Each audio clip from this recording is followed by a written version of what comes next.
of this title of the slide, you see it says Albany Plan of Union, but in reality, that's the second part of it. Initially, you have this event down here, the Albany Congress. And the Albany Congress is actually called by British officials. So British governors call the Albany Congress, like they call for members of various colonial representations to come to upstate New York. 7 of the colonies do come. The major reason the British call it is to keep the Iroquois allied with them in a conflict with the French. They treat the Iroquois badly in this event, this meeting, and in the end, the Iroquois don't like it, and they get offended and kind of take sides against both sides. But one of the representatives that's there, who's very important, is the representative from Pennsylvania. And in preparation for the meeting, he's thought about something that's long been a problem, an overdue problem with the colonists, and that is lack of unity. Guys, if I can tell you one reason why anyone fails, any groups fail, it's lack of unity, right? So he believes that in the face of the French and their Indian allies, the colonies must join together in some sort of large-scale grouping, which he calls the Albany Plan of Union. So he's at Albany for the Congress, see, Albany Congress. But there he makes a proposal to bring the colonies together. See, and this flag becomes very famous during the Revolution, join or die. But unfortunately for him, the colonists reject it because they don't think it's unified enough. And the British reject it because they think it's too extreme, like it gives too much self-government. So Franklin visualizes the need for unity, primarily for defense, you understand? And that's an obvious reason for any group unifying. But nonetheless, the Albany Congress doesn't really work. The Albany Plan of Union doesn't work, but it's a proposal to come together, to unify, okay?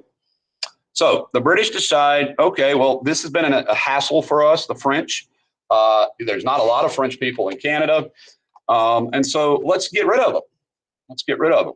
And so they send an army, unfortunately, not their best army. And they send Bulldog Braddock. Now, Braddock is he's a veteran general. And he has the idea of fighting the French in sort of traditional set piece warfare. That's kind of like, the way they fought in England or France, on the battlefield. And of course, Native Americans don't fight this way, and the French don't fight this way. And so his goal is to invade France territory, the Ohio River Valley, and then push into Canada.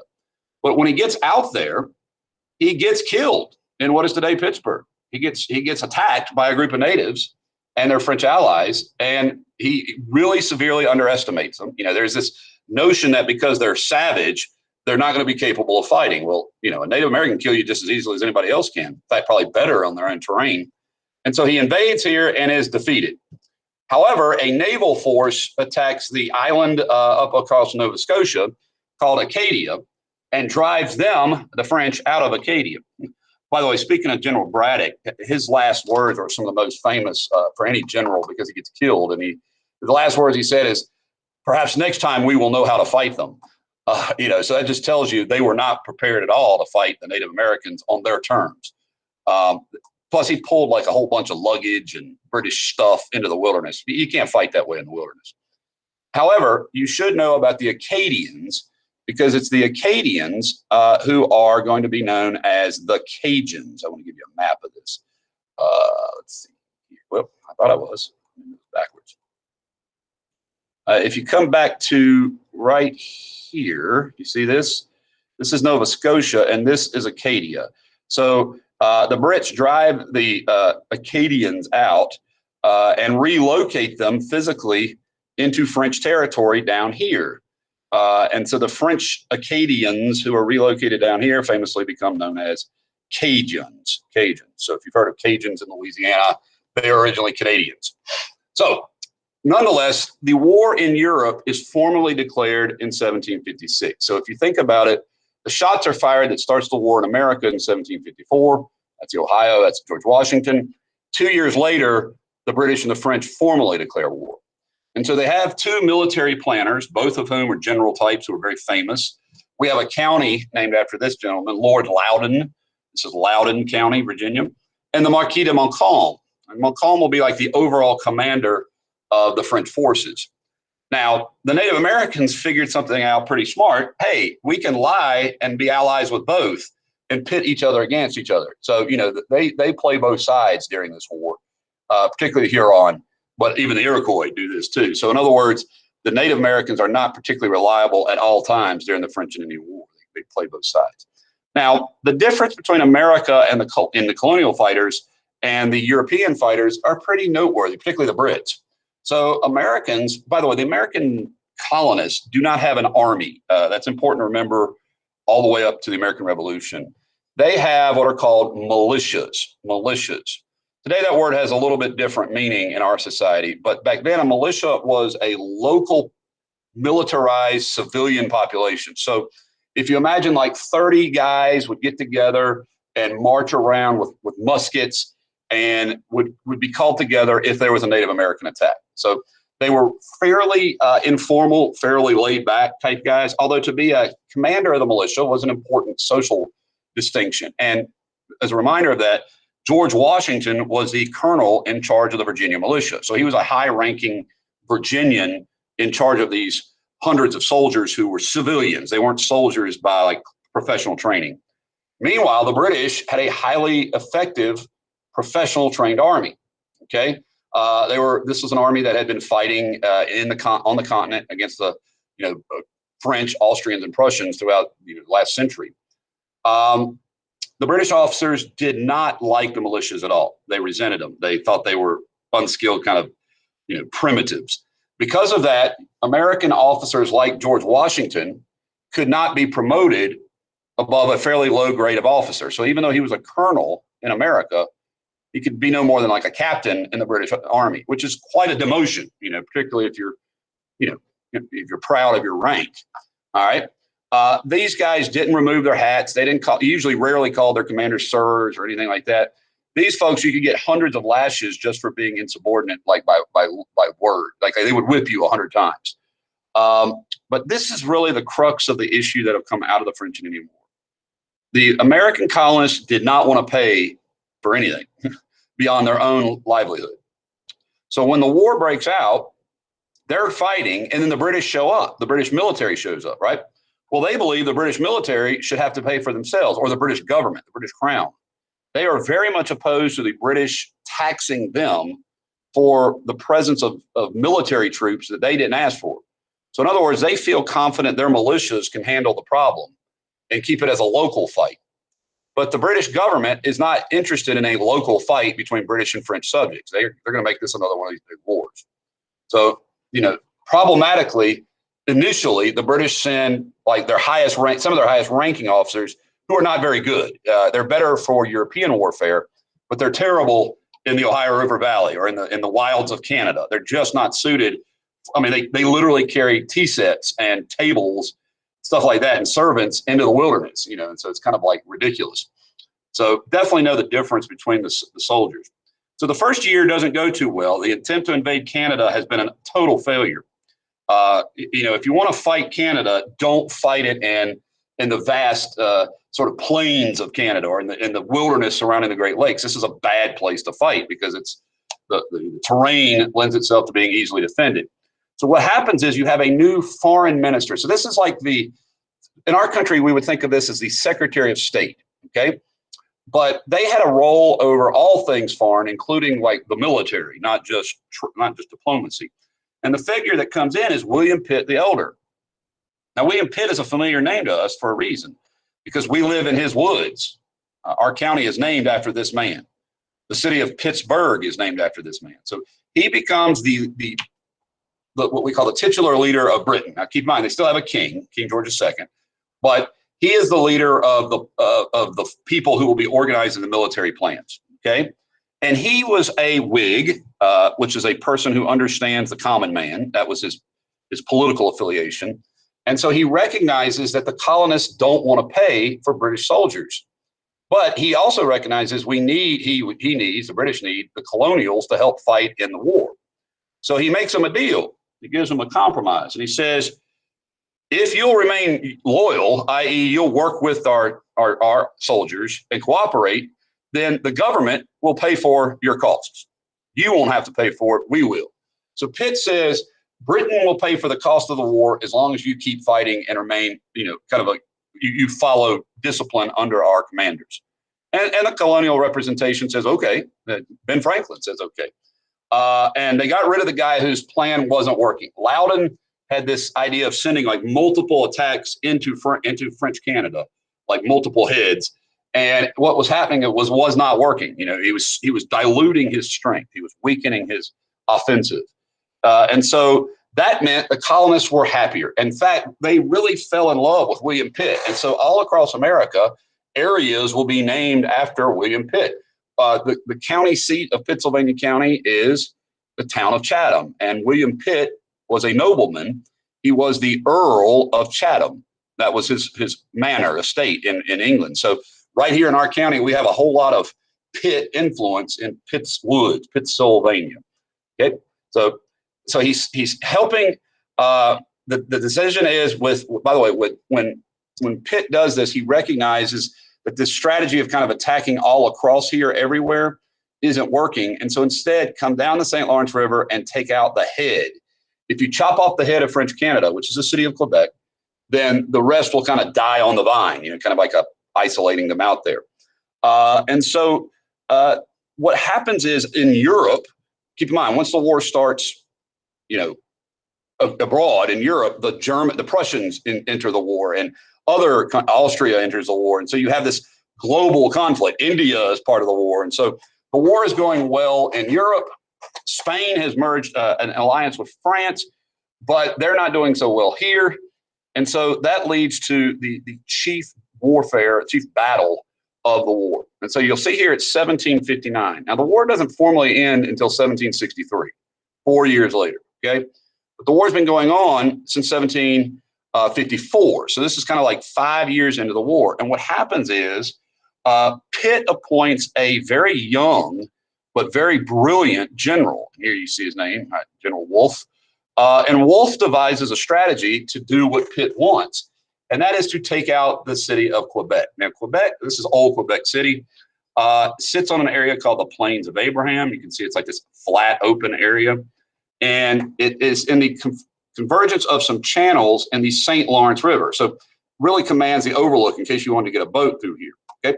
So General Wolfe knows that the French intend to defend this because this is the obvious place to launch the attack. This is a very high cliff. Like across here is like a steep cliff. All right. Think like D-Day kind of cliffs, and so it's very unlikely that a force could scale these cliffs. So more than likely the attack will come here. So General Wolfe sends a diversion attack. You can see it here, Saunders diversion, and they come across the river and get attacked, like a lot of attacks, and all the cannons and the soldiers are up here all kind of looking downriver. Meanwhile, under the cover of darkness on September 11th, the day before, an entire force comes down here, down the St. Lawrence River. They scale the cliff and they fight and defeat a French militia. Okay. And then they march down here, as you can see the blue. And so when dawn on the September the 12th starts, the French look out and the entire British force virtually is here on this side of the Plains of Abraham, which means they are cut off. And so the French army comes out. You can see the blue box here. They come out and they fight, and both General Montcalm and General Wolfe are wounded fatally. Both generals will die. And here you can see sort of almost like a Renaissance style painting by the American painter Benjamin West, and Wolfe is sort of like a saintly figure laying here, young man who's died for the colonists. Here you see a Native American sort of stoically considering his death. Kind of fascinating painting, really. But in spite of his death, Quebec falls. And with the fall of Quebec City, the French are going to lose. It's just a matter of time. Now, again, this battle was in the fall of 1759, but it's going to take several years before the French kind of decide, okay, this includes fighting in Europe. So the 7 Years' War winds down, and they meet in the place where almost everyone likes to surrender, it seems, in Paris, or in fighting in Paris. And this will not be the last Treaty of Paris we study. But in this Treaty of Paris, the outcomes are pretty significant. And so again, going back, this is called the Battle of Quebec. Sometimes it's called the Battle of the Plains of Abraham. You can see this. This is a geographic location, but it's really the Battle of Quebec. The Battle of Quebec is the only major battle you have to know for this war. Keep in mind, this is not really a military history class. It's not our objective. But the Battle of Quebec is the turning point of the war. After that, the French are losing, and so France gets beaten pretty bad. The Spanish pull a number and say, well, let's go ahead and do a separate treaty and leave the French hanging. Okay, so they're going to get the French lands. And you'll see this on this map. Okay, so here's the Spanish territory here in green. You'll think back to that earlier map where this was pink, right? Well, no more there. The French lose all of this territory, all of this, plus this. So the French lose Canada as a possession. Really, the only French territory left is down here in what is today Haiti. There's a few smaller dots over here. You can see these are the Lesser Antilles, like Martinique and St. Lucia. But with the exception of Haiti, which they call Santa Dominga, right? Saint Domingue. All right. So all this green is Spanish. All this yellow is British. Okay. So it is very clear that the British get a huge victory here. And even though the Spanish had initially been on the French side, they do pretty well for themselves too. They get all this. France is evicted out of North America for all intents and purposes. Okay. Now, what comes from this? Why is this change? I mean, why is this victory in this war change fundamentally the relationship between the colonists and their crown, their government? Okay, let's look at what happened, the effects of what happened, and see why it changes. So Britain is now going to have a huge empire. I mean, they had a big empire before, but now they have Canada and all the way to Mississippi River. Well, the problem is within that territory is a lot of Native Americans, and they're going to fight back. And that means England needs to continue to defend their colonists, right? Plus, wars are very expensive. And this is going to dramatically increase Britain's debt, like dramatically. Like swell. And keep in mind, this was not the first war of the 1700s. This was the last major war before the Revolution. So for 60 years they've been fighting. That stuff adds up. All right. Now, what became readily available knowledge-wise was that the British couldn't stand the colonials. Like they saw Americans as inferior. They saw us as sort of country bumpkins, and they treated us that way.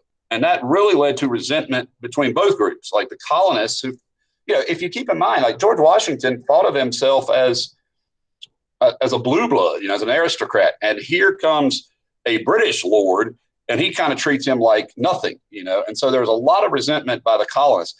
Resentment also that their soldiers looked at our militia with sort of, disdain. But I will point this out, just by the way. American militiamen saw British soldiers bleed out and die. They saw British soldiers, with their guts blown out. And so what they realized is that the British soldiers weren't invincible. Okay. So they see this, but it also means the period of salutary neglect is going to come to an end. Now let that really sink in. No more from now until independence will Britain say, well, we're not going to pay any attention to the colonies anymore. So from now on, the British are going to start really paying attention to the colonies. It doesn't help that they have a new monarch, King George III, who is the first of the Hanovers who really wants to assert his authority. He's trying to flex on the American colonists, all right, and tell us what to do. So this is how the colonists say. For the first time, we were formally united against the common enemy. Now, this is the second unifying event leading into the American independence movement. The first was the Great Awakening, a shared common experience, right? A shared Christian experience. Well, the second is sitting around campfires together. If you were from Virginia, you hung out with people from New York. You hung out with people from Pennsylvania or from New England, of all places. So this begins to help lead to more colonial unity, right?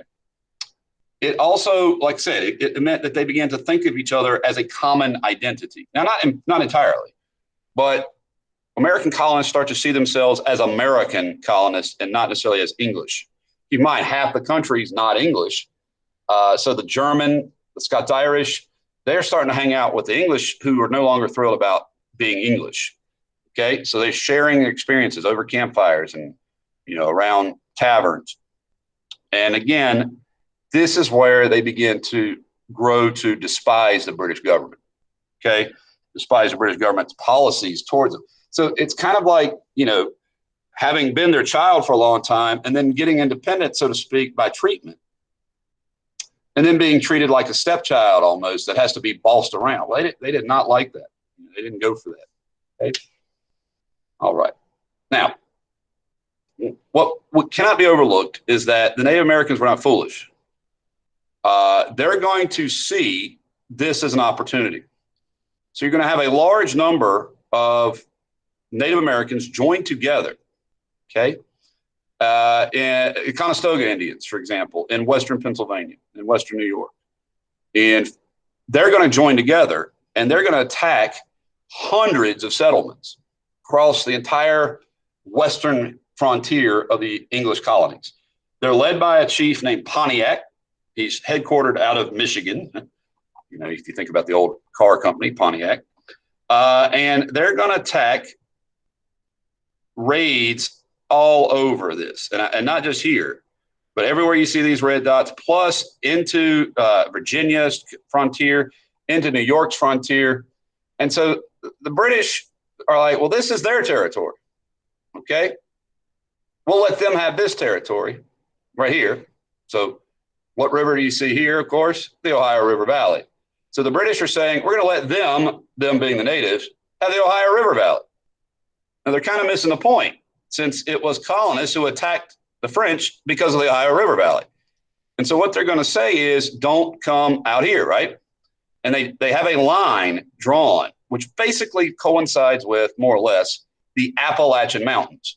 So if you look along here, this is what's known in history as the Proclamation of 1763. It's a royal order that colonials cannot settle west of this line. Well, this west, the colonists would recognize as the Appalachian, and they were already starting to settle west of it. You understand? That's why they get really, really mad, because the British are now saying, you can't settle in the very land you just fought to get. Because here's the Ohio River Valley, right? Here's the British line, and the British are saying, for your defense, for your own good. Nobody likes to hear for your own good, right? But for your own good, you can't go past here, and that way the natives will stay over here, and you can stay over here, and life will be good. But if you're the frontiers people, you're like, no way, they need to get out. We're moving westward. So much so that some of them are going to march on Philadelphia right here, right? They're going to say, hey, wait a minute, you guys are being nice to the Indians. We don't like that. We're going to march on you and make you change. And they're called the Paxton Boys. Paxton Boys are, a neat name, because it's ironic, because Paxton Church, which is where they meet, outside of not too far from Philadelphia, it's a bit of ways, about 30 miles, I think, is on an old, it's Latin, y'all, Pax, peaceful, P-A-X, Pax, peaceful town. So from the peaceful town come these rebels who basically threaten to attack Philadelphia, and Franklin has to come out and say, okay, we'll listen to your grievances and we'll try to fix them. Keep in mind, that's Franklin talking about a local assembly, not the British government. So the Proclamation of 1763 is a huge backlash issue. And what it's going to lead to is overt violation of it. People are just going to go right past it. And then the British are like, well, now we have a law we're not enforcing. Okay. So this is a pretty neat, I think, excerpt. It is just and reasonable. Well, first of all, this is part of the Proclamation of 1763. See it down here? And it's the king. Whereas it is just and reasonable and essential to our colonies and the Indians who live under our protection that they shouldn't be molested or disturbed, right, in their territory. So we're not going to molest the Indians in their territory. But I really got to remind you, we just fought a war to get into that territory, right? He goes on and says, nor having been ceded to or purchased by us. So here's the British Crown saying, well, we haven't bought this land, so we can't live on it. Well, that's a new statement from the British. All right, we do therefore declare it that, east, far, or west, do presume upon any pretense grant, blah, blah, blah, pass any, blah, blah, blah, bounds of their government. So in other words, all of this says they meaning the colonists, can't settle here. And man, they get mad. And so this is the Paxton Boys. Well, at least a quote from them. Writing to Philadelphia. Notice the use of words, free men, not indentured servants, not slaves, free men, and English subjects. So they'll use both words in the same sentence. We have an indisputable title to the same privileges as all the other subjects. all right, in the interior counties, and therefore ought not to be excluded from a share of them. So they're saying, hey, wait a minute. These people have already been moving westward, right? Virginians, Carolinians, New Yorkers, and we want to go westward too. We cannot but observe with sorrow and anger, indignation, that some persons, I love that shout, you know, when you don't want to say somebody's name, you say some persons, okay? Some persons in this province, Philadelphia, Pennsylvania, are at pains to extenuate the cruelty, to extend the cruelty, make worse the cruelties practiced by these savages on our murdered brethren. So they're talking about a raid by, you mind, by Pontiac's rebellion. You know, it's called rebellion, but really Pontiac's people aren't rebels. You know, they're Native Americans who are fighting off English Americans. But nonetheless, they're saying these savages murdered our brethren, okay, and have been taught to despise us as a weak people. And from this fatal source have arose many of our calamities, our suffering under which we groan. We pray that this grievance be redressed. So in other words, do not be friendly with the Indians to our loss, okay? And you can imagine that's going to be sympathetic. So with this, let's conclude with the major results of the war itself. Like I've kind of alluded to this twice now earlier, but these are the big results. So first, British territory greatly expands, okay? Huge, huge growth. Second, and maybe put a star beside this, because while William Pitt says the British aren't going to pay for it, future prime ministers are not going to be so nice. You understand? So in other words, with these huge debt, keep in mind, well, I'll show you in a minute. Debt is something that future generations shouldn't have to bear the burden of, or people who didn't pay the price for it. Large-scale resentment of the colonists by the British, okay, particularly once it becomes clear that we're not going to want to pay for our war. All right, unity, big star there. The militias are very proud of their work. They're fighting. You know, they're proud that they were able to stand up and fight the French. France out of North America for all intents and purposes. One question you may be asking yourself is, well, I thought we bought Louisiana from France. We did. We bought Louisiana from Napoleon. But Napoleon took Louisiana from Spain when he takes it over. When he takes over Spain, he takes Louisiana and sells it. But that's off in the distance. That's in 1803. Okay. Now, another big star. British will now start keeping soldiers in America. They were virtually non-existent before. You couldn't find redcoats, so to speak, in America before this very much. The reason simply being is that we had our own local defense, militias. But now you're going to start to see the presence of British soldiers. That's going to be a big issue. But the colonists, they've seen progress is westward, and they begin to think everything west of us should be our territory. So while the French and Indian War itself is not huge in terms of warfare and conflict and deaths, it's very big in terms of turning points in history. I hope that you'll study this and really get to know this well, because this is what kicks off the next phase of American history. And so when we're talking about context, you know, rebellion, warfare, that's setting the stage for the demand for independence. And so independence just doesn't come out of the clear blue sky in 1776.